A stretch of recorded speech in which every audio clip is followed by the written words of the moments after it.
کسی پاکستان میں قسط نمبر 2۔ میرے بھائی کو جس گھر میں چھپایا گیا تھا وہ ہماری برادری کے سب سے بڑے ذمہ دار کا گھر تھا۔ اب جو علاقے پاکستان میں ہیں ان میں اس کے مربے بھی تھے جو اس کے باپ اور دادا کو انگریزوں نے فوجی خدمات کے صلے میں دیے تھے۔ گاؤں کے ارد گرد بھی اس کی خاصی اراضی تھی۔ قتل کے اس واقعے کے وقت اس کی عمر 50 سال سے 2-4 سال اوپر تھی۔ اس کی بیوی کو مرے ہوئے 1 سال ہو گیا تھا۔ اس نے ایک اور شادی کی لیکن طلاق ہو گئی۔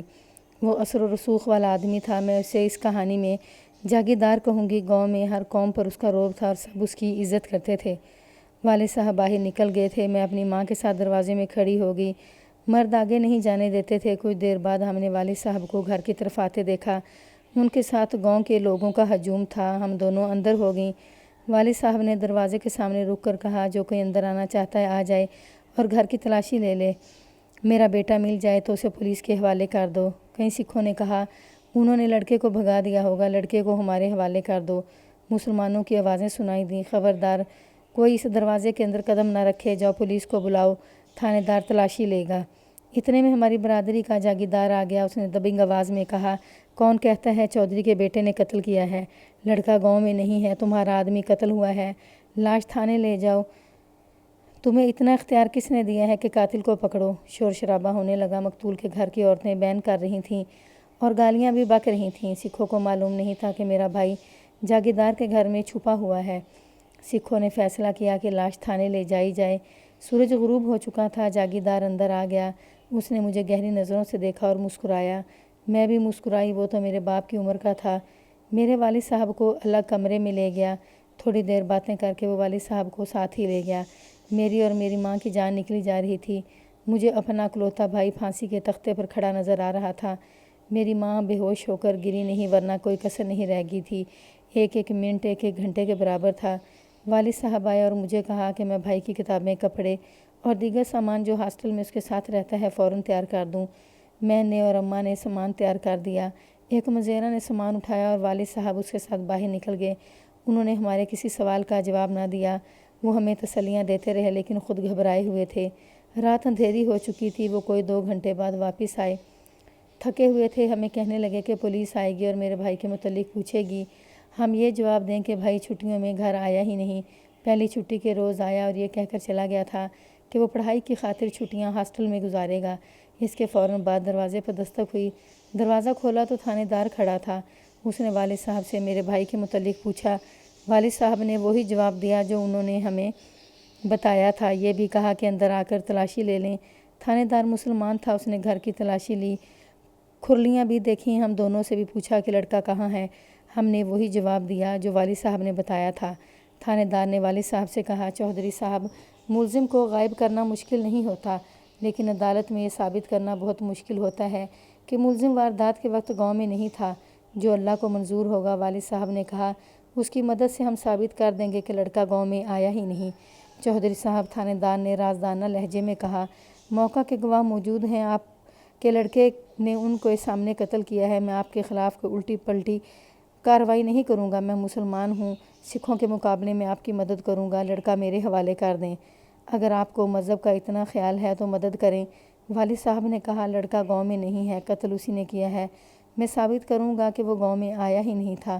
والد صاحب نے آہستہ سے کہا، اگر آپ میری مدد کرنا چاہتے ہیں تو ہاسٹل سے میرے لڑکے کو کل نہیں پرسوں گرفتار کرنے جائیں۔ 1 دن اور مہلت دے دیں تو اور زیادہ اچھا ہوگا۔ میں آپ کی خدمت کر دوں گا۔ والد صاحب اسے کمرے میں لے گئے۔ ذرا دیر بعد تھانے دار چلا گیا۔ والد صاحب نے اس کی نقد خدمت کر دی تھی۔